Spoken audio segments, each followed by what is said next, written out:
Our next presenters, it's a real honor for me to introduce them. I'm an expectant mother in October, and it brings me great joy. Thank you. I'm just so inspired to know of all of these mothers living, not just surviving on the other side, but like thriving. And these next two presenters are no exception to that. They're coming to us from Rise Up Indigenous Wellness, Launa Payne and Sherrelle Anderson. Launa Payne is a member of Douglas First Nation along the Lillooet River. She is an Indigenous educator with a focus on outdoor education. Launa teaches yoga and mindfulness in addition to Indigenous outdoor camps.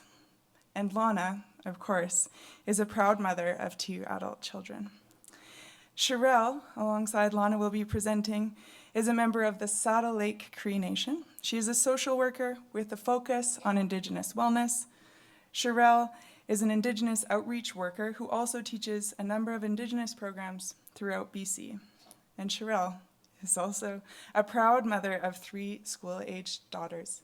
Please join me in welcoming Sherrele and Launa.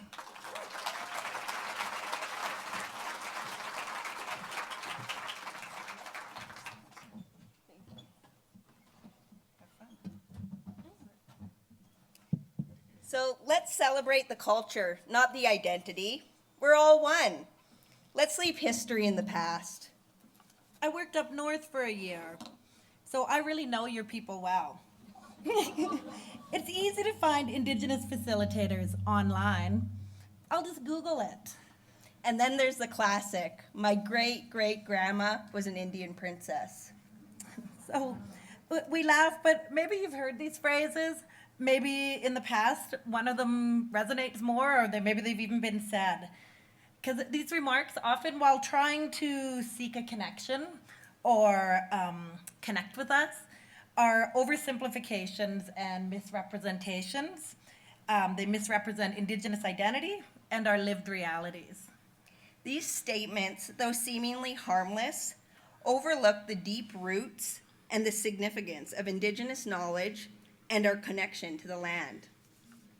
So we're not here today to dwell on these misunderstandings and misrepresentations. We want to illuminate a path forward, and a path that recognizes the wisdom embedded in Indigenous place-based learning. And this is a wisdom that's been passed on through generations. And it's not just about survival, it's about thriving. It's about understanding our place here in the world and respecting all forms of life and really ensuring that well-being of future generations. Our discussion today will delve into how entering Indigenous knowledge into land-based learning is not a mere inclusion of content, it's a transformational process. It's about seeing the land not just as a resource, but as a relative, a healer, and a teacher. So as we come together and unpack this misinformation and we move beyond these stereotypes, we are wanting to invite you on a journey to understand the power of Indigenous knowledge, the significance of our connection to the land, and how these truths can lead us forward to a more holistic, respectful, and interconnected way of being together in our work on the land. Together, let's envision a future where Indigenous and non-Indigenous communities learn from each other, where the wisdom of the land guides our actions, and where we all contribute to the healing and stewardship of our shared home. And remembering that it's not just our story, it's the story of humans. It's a human story. It's about how we relate to the earth, to one another, and to generations past. And it's also a lot about rekindling our relationship with the earth, the land, and rekindling it in a way that's informed by respect and reciprocity, and most importantly, reverence. So as we share our histories, our knowledge, and our hopes, we invite you to listen, not just with your ears, but with your hearts. For in our stories, you'll find not only the essence of Indigenous knowledge, but a universal call to awaken our collective responsibility to this planet and to each other. Let's begin this journey together. Kiashqua'alap, Inshash Launa Payne, Squa'ich, Niksh Donna Kelly, Dihimski Husa, Niksh Alice Purcell, Kukwak, Niksh Agnes Nelson, Kukwak. I'm Launa Payne Purcell. I am from the Xa'xtsa band, also known as Douglas Band, Statlium First Nation, daughter of Donna Kelly, granddaughter of Alice Purcell, and great-granddaughter of Agnes Nelson, and also director of Rise Up Indigenous Wellness.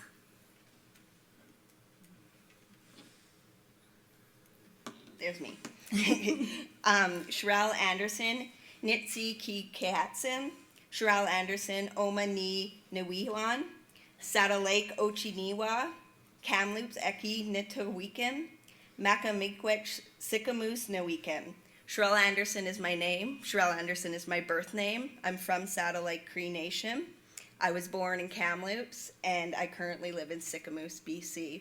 I'm the daughter of Irene and Merv Anderson, the granddaughter of Dawn and Vicky Cardinal, and the great-granddaughter of Irene and Thomas Jackson.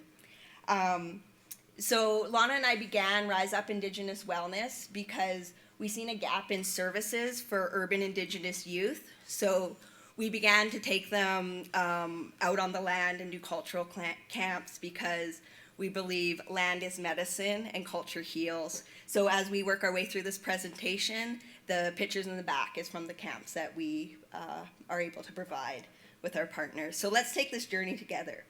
A journey not just through the landscapes that have sustained our ancestors for millennia, but through the concepts that define our relationship with the land and each other.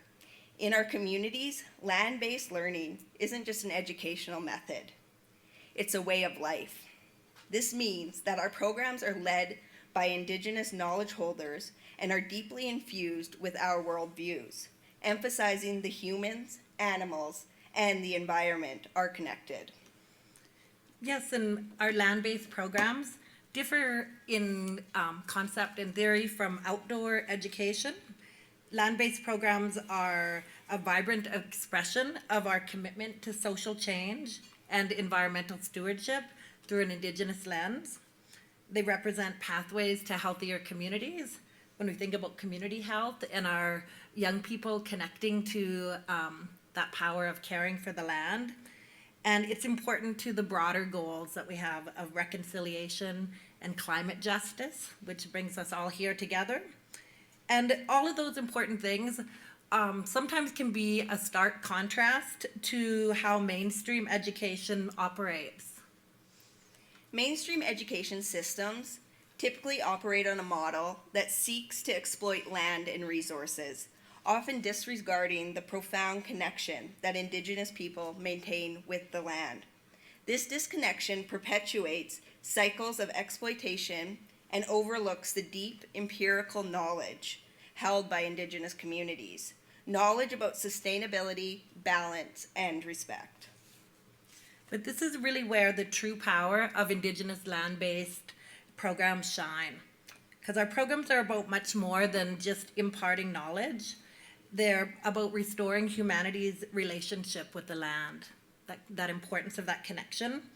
They also foster health and social outcome through connecting with the land, and benefit not only our Indigenous people, but all living beings.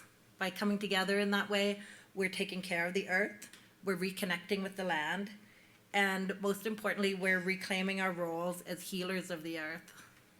Consider the difference in knowledge transmission. In our Indigenous land-based approach, the land itself is a teacher.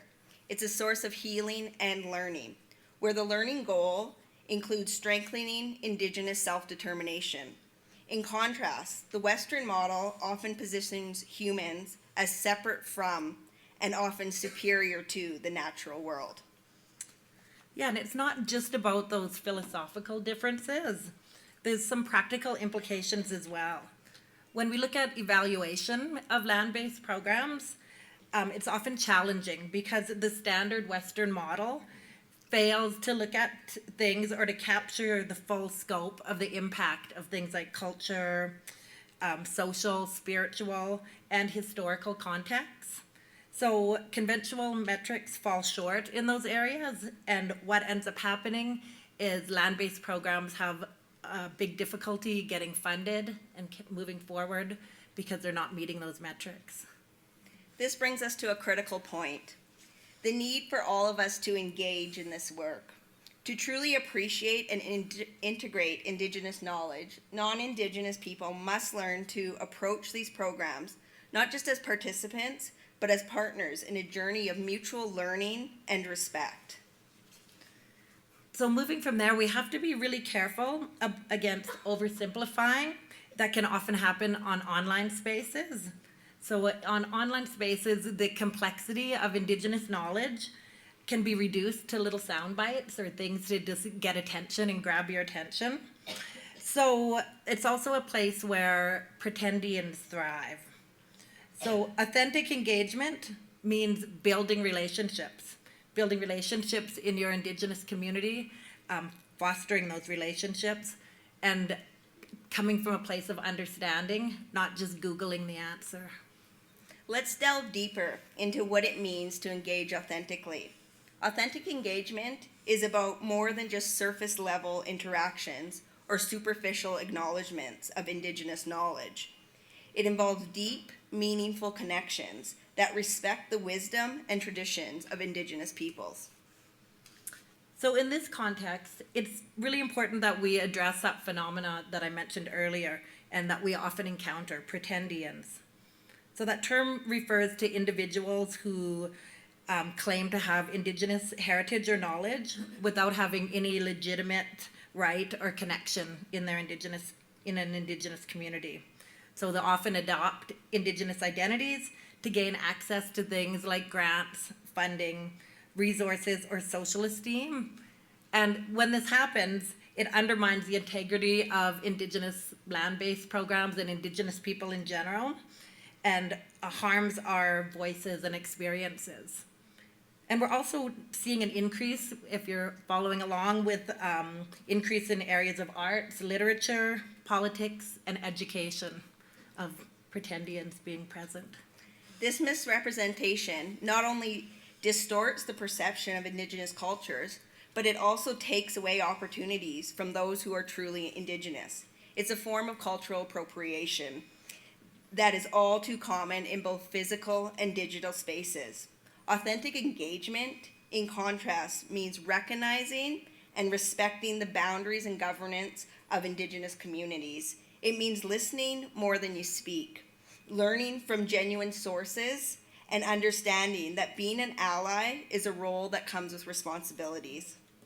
Mm-hmm. In that last slide, we had our young people doing drum making with some elders present, and it makes me think about that authentic engagement and recognizing that our knowledge isn't just a historical piece, which often ends up happening. It's a living, breathing element of our daily lives. And that involves participatory involvement. So that respect for our ways of knowing, our ways of learning and teaching can happen in a community and relational context. So outdoors, on the land, not just in an isolated classroom setting. So it's more than getting outside. It's getting into local Indigenous communities. It's building those connections. And it's about commitment. Commitment to not just include, but to integrate and elevate Indigenous perspectives in ways that are respectful and meaningful. It means collaborating with Indigenous educators, leaders, and communities to co-create programs that reflect true partnerships. And to build this, we need spaces where Indigenous knowledge can thrive and be shared on its own merit. So that the cultural practices aren't just observed, they're understood and respected. That's how we build a future that honors all our relations and a future that ensures that our teachings are carried forward and passed along, but also cherished and held gently and carefully.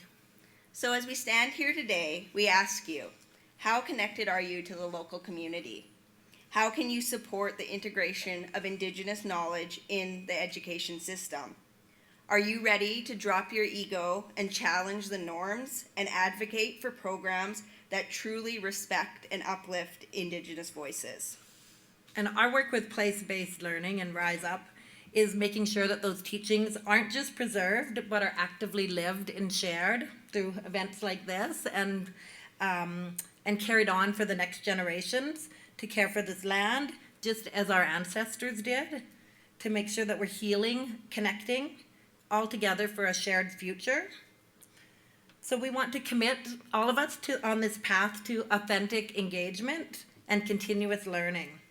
Together, we can forge a relationship with the land that's based on respect, reciprocity, and real understanding of one another. And to foster this type of engagement, we invite educators, policymakers, and all attendees here today to think about ways that you can contribute to a more inclusive and respectful dialogue. Ask yourself, how can I support Indigenous-led initiatives? Am I making space for Indigenous voices in my work, or am I speaking for them and over them? Let's move forward with respect, understanding, and commitment. Let the land and each other while building stronger relationships. All my relations. Yeah.